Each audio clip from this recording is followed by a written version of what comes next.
Warga dan belasan anggota geng motor terlibat bentrokan di Jalan Fathahillah, Kabupaten Cirebon, Jawa Barat. Mereka saling pukul, saling lempar batu, dan beberapa di antaranya terlihat berulang kali mengayunkan senjata tajam. Geng motor tas ya? Iya.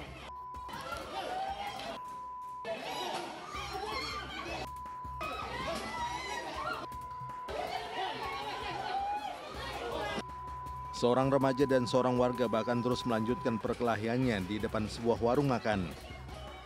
Usut punya usut, peristiwa ini berawal dari ulah para remaja yang diduga terafiliasi geng motor yang berani untuk menyerang warga. Warga yang kesal pun akhirnya beramai-ramai memburu para pelaku dan mulai menganiaya mereka. 17 remaja diamankan, beberapa di antara mereka juga menderita luka serius dan harus dilarikan ke rumah sakit untuk mendapatkan perawatan medis.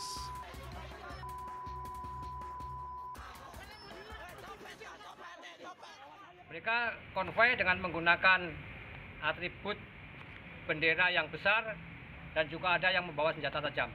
Saat ini sejumlah pemuda itu diamankan di Polres. Betul, sejumlah kelompok pemuda tersebut diamankan di Polresta Cirebon. Kami dari tim Remas dilimpahkan ke unit reskrim. Selain mengamankan belasan remaja, petugas juga mengamankan atribut bendera geng motor, sejumlah handphone, dan sepeda motor. Sementara itu, belasan remaja yang berhasil diamankan dilakukan pemeriksaan di ruang penyidik Polresta Cirebon. Dari Cirebon, Jawa Barat, Abdul Rahman untuk CSI, RTV. Pelaku pembunuhan ibu dan anak yang jasadnya ditemukan di dalam bak penampungan air akhirnya tertangkap. Sementara itu, satu unit bus yang membawa pemudik lebih awal dari Kabupaten Muaro Jambi tertabrak truk ekspedisi di jalur berlawanan akibat gagal menyalip. Sahabat, inilah catatan seputar investigasi bersama saya, Feli Syawu.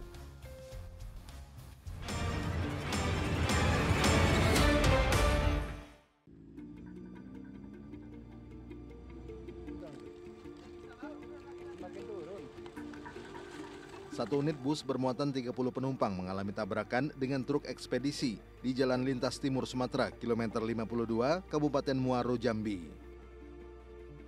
6 penumpang dan kernet bus mengalami luka berat dan langsung dilarikan ke rumah sakit.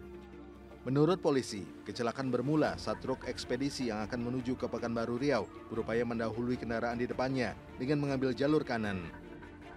Di depannya mengambil lajur sebelah kanan, tapi saat itu juga dari arah berlawanan dari Pekanbaru menuju Kota Jambi ada mobil bus ini, sehingga tidak terhindarkan lagi antara mobil bus dan mobil box, terjadilah tumburan. Saya mau mudik ke ini dari Pekanbaru ke tujuan ke Purwokerto. Celakanya ya saya lagi ngantuk, tahu-tahu itu loh Pak, nubruk itu. Selain karena upaya mendahului yang gagal, jalur lintasan yang menanjak dan menurun tajam juga menjadi faktor terjadinya kecelakaan. Dari Jambi, Komalasari untuk CSI, RTV.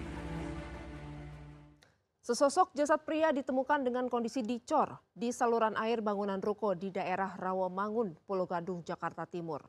Kematian pria tersebut dinilai tidak wajar. Sahabat, inilah liputan mendalam CSI bagian pertama.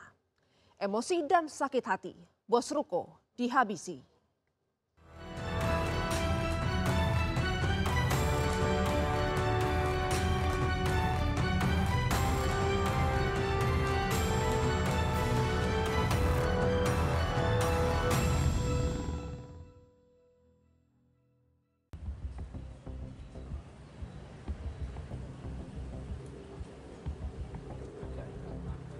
Ketenangan warga Pulau Gadung, Jakarta Timur seketika berubah menjadi gaduh saat sesosok jasad pria ditemukan dicor di sebuah bangunan ruko. Aparat kepolisian yang mendapat laporan langsung menuju ke lokasi dan memasang garis polisi. Polisi pun dengan cepat melakukan olah tempat kejadian perkara di sekitar bangunan. Sementara petugas penanggulangan kebakaran dan penyelamatan Jakarta Timur dikerahkan untuk membongkar saluran air dan mengevakuasi jasad dari gundukan material bangunan. Jasad pria itu akhirnya berhasil dievakuasi setengah jam kemudian dengan menurunkan 20 personel tim rescue dari Sudin Gul Karmat, Jakarta Timur. Petugas ambulans kemudian membawa jasad ke Rumah Sakit Polri Kramat Jati untuk diotopsi. Korban itu ternyata dicor tuh, ya kan? Dicor, kita jadi membutuhkan peralatan yang lebih memadai untuk pembongkarannya. Untuk alat-alat yang digunakan apa, Pak? Tadi kita menggunakan PRT secara manual, ada godam dan juga ada jackhammer yang menggunakan tenaga listrik. Tapi coran itu cukup tebal, Pak? Coranya sebenarnya nggak terlalu tebal, cuman dia hanya dilapisi dengan hebel. Jadi ya nggak terlalu sulit lah untuk membongkarnya. Untuk kondisi mayatnya masih utuh, cuman karena memang udah agak lama, udah kurang lebih sekitar seminggu, jadi udah tercium aroma-aroma yang kurang sedap. Pak, itu tubuhnya langsung dimasukin di cor, terus apa ada lapisan kayak karung apa gimana? Jadi lapisan bawah itu tubuhnya, kemudian ditumbuk pasir, lalu kemudian ditutup hebel juga, kemudian atas dicor. Berarti badannya nggak ada lapisan karung atau plastik gitu ya? Tidak ada.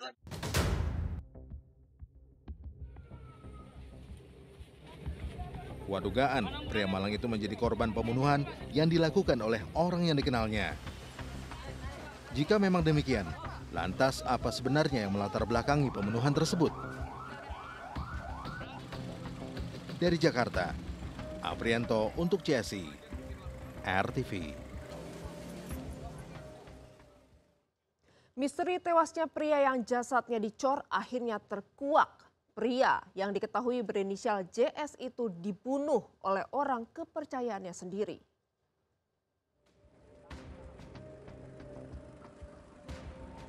Gerak cepat polisi pun akhirnya membuahkan hasil dengan menangkap orang yang bertanggung jawab atas kematian JS. Pria tersebut adalah ZA, yang tak lain adalah mandor renovasi ruko milik korban. Pelaku kemudian dibawa ke tempat kejadian perkara untuk menunjukkan lokasi ia mengecor jasad korban. Awal mula peristiwa ini terjadi pada tanggal 16 Februari 2025. Korban ketika itu memberitahu istrinya ingin memantau pembangunan rukonya yang tengah direnovasi. Namun setelah mengecek ruko, korban tak kunjung kembali ke rumah. Keluarga korban kemudian membuat laporan orang hilang ke pihak kepolisian. Suaminya hilang, tanggal 16. Terus beberapa hari kemudian kan ditunggu-tunggu nggak pulang. 1 minggu kemudian, tepat hari Minggu juga, itu kita bikin laporan ke Polres Jakarta Timur. Nah, sama Polres Jakarta Timur akhirnya mengidentifikasi kalau memang dari CCTV sana juga menunjukkan kalau beliau itu masuk di tanggal 16 dan nggak keluar-keluar lagi. Kecurigaan keluarga korban semakin bertambah saat mengetahui korban pernah cekcok dengan ZA, pria 35 tahun itu, 1 minggu sebelum peristiwa naas itu terjadi. Terlebih, pelaku adalah orang yang memegang kunci ruko selain korban. Ada yang dicurigai siapa? Kalau untuk sejauh ini sih pekerjanya ya, karena seminggu sebelumnya itu dia sempat cekcok sama pekerjanya. Ya, kebetulan pelaku itu datang ke kediaman korban, dia udah punya kunci rumah pribadi sendiri. Dia masuk ke situ karena kami udah kerja sama tetangga di sebelah sana. Jadi pas dia datang buka pintu itu langsung ditangkap. Sementara dari hasil penyelidikan, polisi menemukan titik terang ada transaksi uang melalui nomor rekening korban ke milik pelaku. Penyelidikan polisi pun semakin mengerucut kepada satu orang, yaitu ZA.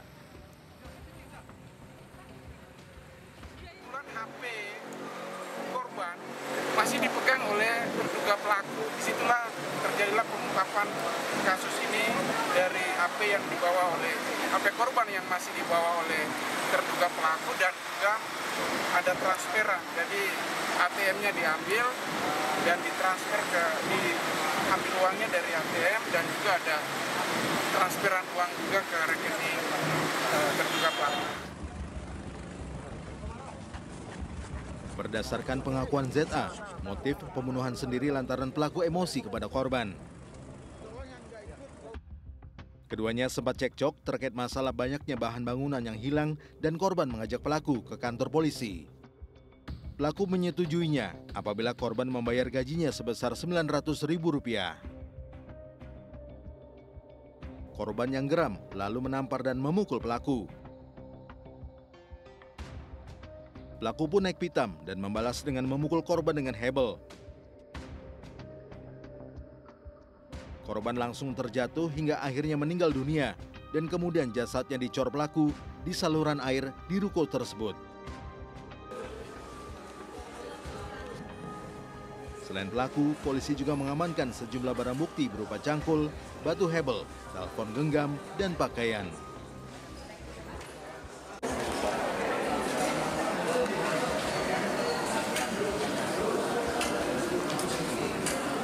Emosi dan sakit hati membuat ZA gelap mata dan nekat membunuh majikannya.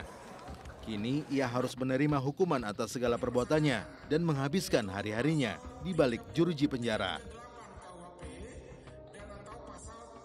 Dari Jakarta, tim liputan untuk CSI, RTV.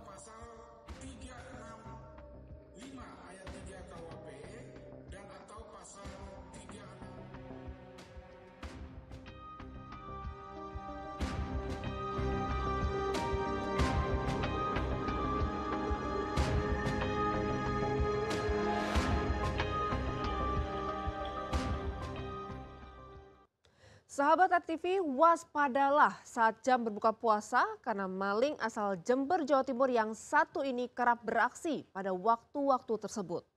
Beruntung aksinya kali ini berhasil digagalkan warga.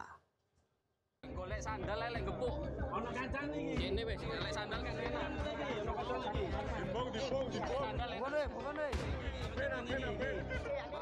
Rizal asal Lumajang tergeletak tak berdaya saat menjadi bulan-bulanan warga Duwun Wunguan, Kencong, Jember, Jawa Timur.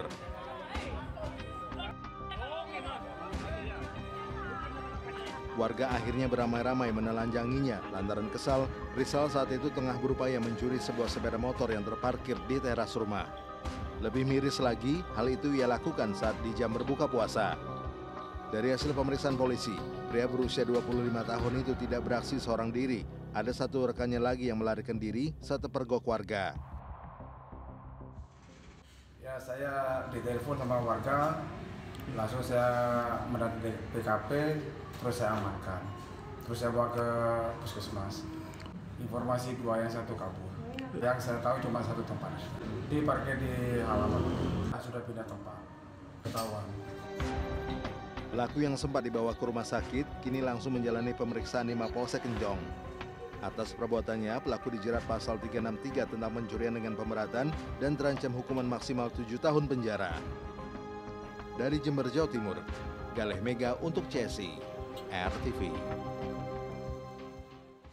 Pelaku pembunuhan ibu dan anak yang jasadnya ditemukan di dalam bak penampungan air di wilayah Tambora, Jakarta Barat berhasil ditangkap polisi. Pelaku sempat kabur dan bersembunyi di daerah Banyumas, Jawa Tengah.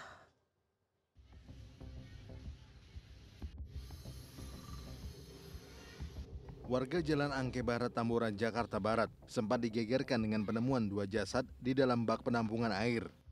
Jasad tersebut adalah Chong Silan, 53 tahun, dan anaknya Eka Serlawati, 35 tahun. Polisi telah memastikan bahwa kedua jasad merupakan korban pembunuhan karena terdapat bekas luka di belakang kepala.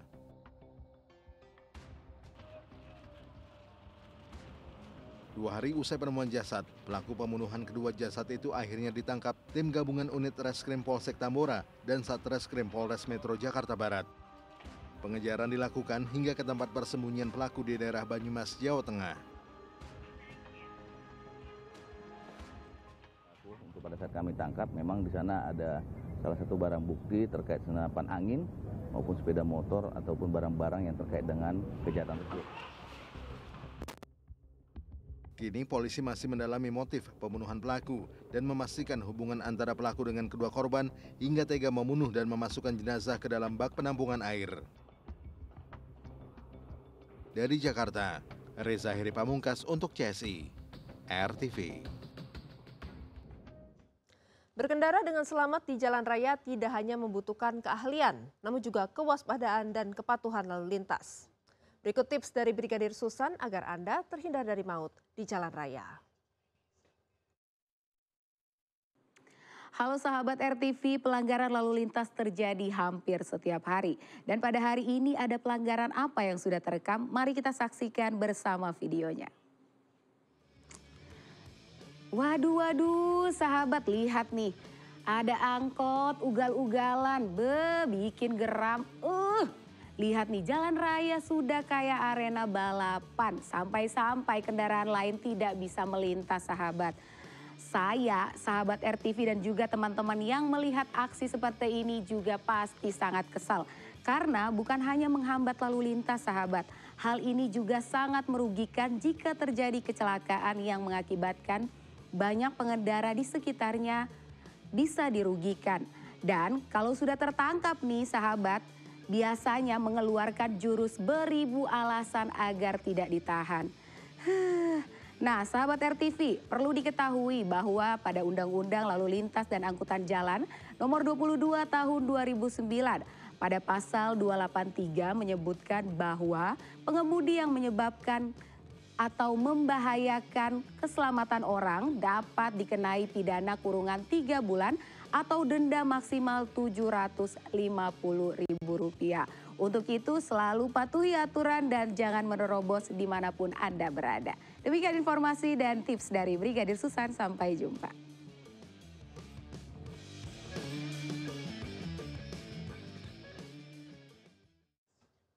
Warga Kelurahan Manulai, Kota Kupang, Nusa Tenggara Timur digegerkan dengan penemuan jasad seorang pria muda dengan kondisi leher nyaris terputus. Korban diduga dibunuh dan jasadnya ditinggal di dalam hutan.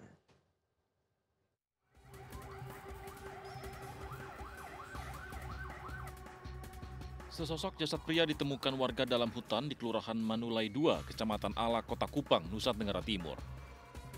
Jasad ini ditemukan warga dalam kondisi mengenaskan dengan luka sayatan di leher hingga nyaris putus.